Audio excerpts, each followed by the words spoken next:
So very good morning. आज अपन अपने lecture में बात करने वाले हैं एल्वोलाई के बारे में कि आखिरकार एल्वोलाई आखिरकार क्या चीज है। तो देखिए, जो एल्वोलाई है ये अपना रेस्पिरेटरी सिस्टम की सीरीज चल रही है, उसमें अपना लेक्चर नंबर 7 है जिसमें अपन बात कर रहे हैं एल्वोलाई। इससे पहले अपन ने लंग्स की स्ट्रक्चर देख ली थी, ट्रेकिया की देख ली थी, लेरिंग्स क्या होती है एंड रेस्पिरेशन क्या होता है, रेस्पिरेटरी ट्रेक क्या होती है, ये सब कुछ अपन डिटेल में पढ़ के आ रहे हैं। और अपना ये कौन सा है, लेक्चर नंबर 7 है। इससे पहले आप चैनल पर नए हैं, अभी तक आपने चैनल को सब्सक्राइब नहीं किया तो सब्सक्राइब कर लीजिए, ऐसी वीडियोस आपको इस चैनल पे देखने को मिलती रहेगी। तो अपन आ जाते हैं अपने टॉपिक पे, बात करते हैं एल्वोलाई। तो आपसे पूछ लिया जाए कि एल्वोलाई प्रेजेंट कहां होते हैं, तो सीधी सी बात आप सबको पता है कि कहां होते हैं, अपने लंग्स का एक पार्ट है। किसका पार्ट है? लंग्स का पार्ट है। जैसे कि अपन ने जो प्रीवियस अपना लेक्चर था उसमें अपन ने क्या देखी थी, लंग्स की स्ट्रक्चर देखी थी। थोड़ा सा मैं आपको रिमाइंड करा देता हूं, ये अदरवाइज आप वो वीडियोस भी देख सकते हैं मेरी। ये क्या थे, ये अपनी क्या थी, ट्रेकिया थी। और ये क्या था अपना, ये अपना क्या था, लंग्स था। ये अपना क्या है, लंग्स है। ये वाला तो हो गया राइट लंग, ये तो कौन सा हो गया अपना राइट लंग, और ये वाला कौन सा हो गया अपना लेफ्ट लंग हो गया था। इसमें अपन ने बात की थी कि ऐसे ब्रांचेस निकली हुई रहती है और ये अपनी क्या होती है, एल्वोलाई। ये क्या होती है अपनी एल्वोलाई। तो इस पर्टिकुलर स्ट्रक्चर को अपन निकालेंगे और इसकी पूरी बात करेंगे कि आखिरकार एल्वोलाई है क्या चीज, इसको अपन डिटेल में पढ़ेंगे। अपन ने ट्रेकिया के बारे में पढ़ लिया था, दोनों लंग्स के फीचर वगैरह भी देख लेते, क्या फंक्शन है क्या होता है, सब कुछ चीज अपन ने बात कर ली थी। तो आप वो वीडियो भी देख लीजिएगा। तो देखिए, जो एल्वोलाई है देखने में आपको पता चल रहा है कि इस तरह से मैंने स्ट्रक्चर बना रखी है। तो ये कैसी है, एक इनरेगुलर वॉल होती है। क्या होती है, इनरेगुलर स्ट्रक्चर है या इनरेगुलर वॉल है। और ये क्या कैसी होती है, थिन होती है। कैसी होती है, थिन होती है, इनरेगुलर वॉल है एंड साथ में क्या है, वेस्कुलराइज्ड स्ट्रक्चर है। मतलब इसमें ब्लड का जो सर्कुलेशन है वो आपको देखने को मिलेगा, मतलब ब्लड का सर्कुलेशन यहीं से होता है। तो ये क्या है, थिन है, इनरेगुलर वॉल है, साथ में वेस्कुलराइज्ड है। मतलब क्या है, इसमें सर्कुलेशन होगा, वो ब्लड का वो क्या होगा, प्रेजेंट होगा। अब ये जो एल्वोलाई होती है ना, एल्वोलाई को ही क्या बोला जाता है, जो अपना लंग्स है ना, लंग्स की जो फंक्शनल एंड जो कौन सी होती है, स्ट्रक्चरल यूनिट, ये किसको बोला जाता है, एल्वोलाई को बोला जाता है। एल्वोलाई क्या है आपकी, लंग्स की फंक्शनल एंड स्ट्रक्चरल यूनिट बोला जाता है। वेरी वेरी इंपॉर्टेंट क्वेश्चन है, कई बार पूछ लिया जाता है कि लंग्स की फंक्शनल एंड स्ट्रक्चरल यूनिट कौन सी होती है, आपकी एल्वोलाई होती है। अब जो एक एल्वोलाई मतलब पूरे लंग्स की अपन बात करें दोनों लंग्स में कि एल्वोलाई कितनी परसेंट आपको कितनी देखने को मिल सकती है, तो ऑलमोस्ट आपको कितनी 700 मिलियन एल्वोलाई है ये लंग्स के अंदर, दोनों लंग्स की बात कर रहे हैं, दोनों लंग्स में प्रेजेंट होती है। कितनी, 700 मिलियन। तो चलिए अपन ने क्या किया कि यहां से इस एल्वोलाई को उठाया और इसको यहां पे लेके आए। तो अपन देखते हैं कि आखिरकार एल्वोलाई में ऐसी क्या स्ट्रक्चर है, इतनी क्या ऐसी क्या चीज है वो आपको देखने को मिलेगी। क्योंकि जो भी लंग्स के अंदर जो भी गैस का एक्सचेंज होता है वो सब कुछ कहां होता है, आपके एल्वोलाई में होता है। तो वेरी वेरी इंपॉर्टेंट पार्ट है आपके लंग्स का। तो अपन बात करते हैं आखिरकार एल्वोलाई की स्ट्रक्चर क्या है। तो देखिए, जब अपन ने एल्वोलाई को लंग से बाहर निकाला, सिंगल एल्वोलाई को, और उसकी स्ट्रक्चर देखी कि आखिरकार इसके अंदर ऐसा क्या प्रेजेंट है, तो एल्वोलाई की स्ट्रक्चर कुछ इस तरह से आपको देखने को मिलेगी। अब क्या होता है, जो एल्वोलाई है, क्योंकि देखिए ब्लड क्या होता है, जब ब्लड को ऑक्सीजन चाहिए, मतलब जब ब्लड क्या होता है, डीऑक्सीजनेटेड ब्लड आता है, अब उसको ऑक्सीजन चाहिए तो हार्ट से ब्लड क्या होता है, यहाँ जो एल्वोलाई है यहाँ से क्या रहती है, आपकी ब्लड जो वेन्स होती है, कैपिलरीज, जो कैपिलरीज वगैरह होती है वो यहाँ पे रहती है, और यहाँ पे क्या होता है, गैसेज का एक्सचेंज होता है। अब वो गैसेज का एक्सचेंज क्या होता है वो भी अपन चीज बात करेंगे, लेकिन सबसे पहले एल्वोलाई की स्ट्रक्चर देख लेते हैं। तो देखिए, एल्वोलाई की जब अपन ने स्ट्रक्चर देखी तो इसके अंदर कुछ आपको सेल्स है, किसकी कुछ सेल्स देखने को मिली। जैसे कि कुछ इस तरह की सेल थी, इनको क्या बोलेंगे, फ्लैट सेल। कुछ क्या थी, कुछ फ्लैट सेल थी, जो क्या थी, एकदम सिंपल एपिथेलियम की बनी हुई थी। क्या थी, सिंपल स्क्वाइमस एपिथेलियम की बनी हुई सेल्स थी, स्क्वाइमस एपिथेलियम थी, जिनको नाम दे दिया न्यूसाइट फर्स्ट। क्या नाम दे दिया, न्यूसाइट फर्स्ट, इसको नीमोसाइट फर्स्ट इसको नाम दे दिया।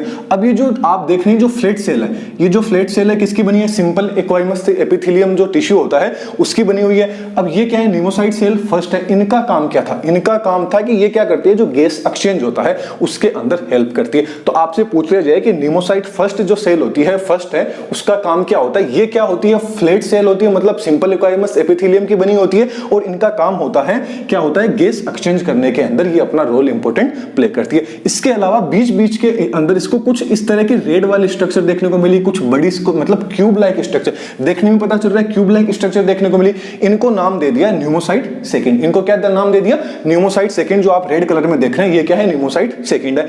ये क्या है, क्यूबोइडल सेल है। ये कैसी है, क्यूबोइडल, देखने में ही क्यूब के जैसे दिख रही है। ये क्या दिख रही है, फ्लैट दिख रही है, सिंपल दिख रही है। तो ये कौन सी होगी, क्यूबोइडल होगी। ये कौन सी होगी, फ्लैट सेल होगी, सिंपल सेल होगी। अब न्यूमोसाइट जो सेकंड थी, इनका काम क्या था? तो ये क्या करते हैं, कुछ क्या करते हैं, जो आपका जो लेसिथिन है, जो लेसिथिन है इसका क्या करते हैं, सिक्रेशन करते हैं, लेसिथिन का सिक्रेशन करते हैं। ये क्या सर्फिटेंस है। अब इसका काम क्या होता है कि एल्वोलाई को पिचकने नहीं देता है। मान लीजिए कोई प्रेशर ज्यादा हुआ, कुछ भी हुआ, तो ये क्या करता है, एल्वोलाई को पिचकने नहीं देता है। यहाँ पे क्या रहता है, इस तरह से पड़ा रहता है। क्या पड़ा रहता है, सर्फिटेंस यहाँ पे पड़ा रहता है, जो कौन सा है, लेसिथिन। क्या होता है, इसके द्वारा लेसिथिन का सिक्रेशन किया जाता है, जो क्या करता है, एल्वोलाई को पिचकने नहीं देता है। मान लीजिए गुब्बारा आपने देखा होगा, जब गुब्बारा क्या रहता है, जब गुब्बारे के अंदर हवा रहती है तब तो फूल जाता है, और जब गुब्बारे के अंदर क्या रहता है, कई दिन तक गुब्बारा पड़ा रहेगा तो वो चिपक जाता है, आपको पता है। अब उसके अंदर यदि अपन सर्फेटेंस डाल देंगे, जैसे कि लेसिथिन डाल देंगे, तो क्या होगा, वो पिचक नहीं पाएगा। तो ठीक ऐसे ही एक काम करता है, बीच वाला जो आप स्पेस देख रहे हैं, इस स्पेस को बोलते हैं एल्वोलर केविटी। ये क्या है, एल्वोलर की केविटी है। अब इसके अंदर आप कुछ ग्रीन ग्रीन स्ट्रक्चर भी देख रहे हैं, round round green green structure देख रहे हैं। इनको क्या बोला जाता है, डस्ट सेल बोला जाता है। इनको क्या बोला जाता है, डस्ट सेल बोला जाता है, जो क्या है, एक तरह की फेगोसाइटिक सेल होती है। किस तरह की, फेगोसाइटिक। मान लीजिए जब अपन रेस्पिरेशन रहते हैं, सांस वगैरह ले रहे हैं, तो क्या हो रहा है, उसके साथ में डस्ट पार्टिकल्स भी आ जाते हैं, कुछ बैक्टीरियाज भी आ सकते हैं, तो उनको खाने का, उनको मारने का काम किसका रहता है, आपकी डस्ट सेल का रहता है। तो ये जो भी अपने अंदर पार्टिकल्स आ जाएंगे, हार्मफुल पार्टिकल, उनको क्या करेगा, फेगोसाइट कर लेगा, ये खा लेगा और क्या कर लेगा, एल्वोलाई को सेफ रखेगा। ये काम किसका रहता है, आपके डस्ट सेल का प्रेजेंट रहता है। अभी देखिए, ये एल्वोलाई थी, तो एल्वोलाई की जो बाहरी सरफेस है, बाहरी जो वॉल है, इस वॉल, ये वॉल क्या है, एपिथेलियम की बनी होती है। किसकी बनी होती है, एपिथेलियम की बनी होती है। किसकी, एल्वोलर। ये क्या है, आपकी एल्वोलाई है, तो एल्वोलाई की वॉल किसकी बनी होती है, एपिथेलियम की बनी होती है, सिंपल स्क्वाइमस एपिथेलियम की बनी होती है। इसके अलावा अब यहां से क्या जा रही है, आपकी ब्लड कैपिलरीज जा रही है। यहां से क्या जा रही है, ब्लड कैपिलरीज जा रही है। तो यहीं से क्या होगा, आपके गैसेस का एक्सचेंज होगा। तो ये ब्लड कैपिलरीज है, इसके अंदर ब्लड भी प्रेजेंट है, और ये जो आप रेड रेड देख रहे हैं, ये क्या है, आपकी आरबीसी प्रेजेंट है। अब जैसे ये जो ब्लड कैपिलरी है, इसको, ये भी क्या है, simple epithelium of alveolar capillary है। तो इसका दूसरा नाम है, इसको बोला जाता है एंडोथेलियम। इसको क्या बोला जाता है, एंडोथेलियम भी अपन बोलते हैं। तो ये तो क्या होगी, किस की वॉल होगी, एल्वोलर की वॉल होगी, और ये आपकी क्या होगी, एल्वोलर कैपिलरी होगी, जो कि क्या है, दोनों के दोनों क्या है, सिंपल स्क्वाइमस एपिथेलियम की बनी होती है। अब इन दोनों के बीच में ये जो आप स्पेस देख रहे हैं, ये भी क्या है, इसको बोला जाता है बेसमेंट सब्सटेंस बोला जाता है। क्या बोला जाता है, बेसमेंट सब्सटेंस बोला जाता है। वेरी इंपॉर्टेंट चीज है, याद रखना, ये क्या होता है, नॉन सेलुलर होता है। ये कैसा होता है, नॉन सेलुलर होता है। वेरी इंपॉर्टेंट चीज है, इसमें सेल क्या रहती है, एब्सेंट रहती है। ये बिल्कुल भी सेल का बना नहीं होता। अब क्वेश्चन आ जाता है कि फिर ये किस चीज का बना है, तो क्या क्या चीज पर, इसमें कुछ प्रोटीन्स वगैरह हो गए, ये चीज क्या रहती है, इसके अंदर प्रेजेंट रहती है। यहीं से क्या होता है, आपके गैसेस का एक्सचेंज होता है। और ये भी क्या है, आपके सिंपल स्क्वाइमस एपिथेलियम की बनी हुई सेल्स है। ये भी क्या है, सिंपल स्क्वाइमस है। तो देखिए, ये तो मान लीजिए यहाँ पे CO2 था या ऑक्सीजन था, तो ये तो कैपिलरी के अंदर आएगा। और कैपिलरी, ये क्या थी, आपकी ब्लड कैपिलरी थी, आप सबको पता है। तो यहीं से क्या होगा, गैसेस का जो एक्सचेंज होगा, एल्वोलाई से कहां आएगी, ब्लड कैपिलरी में आएगी, ब्लड कैपिलरी से वापस एल्वोलाई में चली जाएगी। तो यहां पे जो ऑक्सीजन थी वो कहां आ गई, आपकी ब्लड कैपिलरी में आ गई, और ब्लड के अंदर जो CO2 थी वो आपकी कहां चली गई, एल्वोलरी कैपिलरी के अंदर चली गई। That's clear. तो ये थी आपकी एल्वोलाई की स्ट्रक्चर। अब ये गैस का एक्सचेंज कैसे होता है, ऐसे तो है नहीं कि मैंने आपको बता दिया कि CO2 यहां से यहां चली गई, ऑक्सीजन यहां से यहां आ गई, ऐसे थोड़ी ना होगा।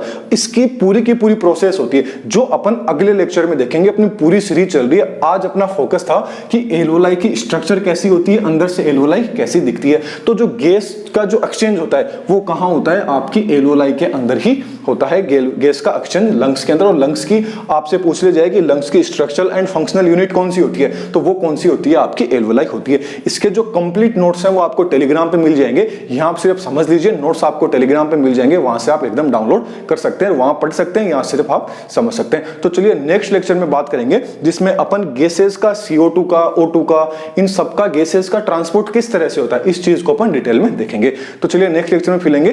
Thank you.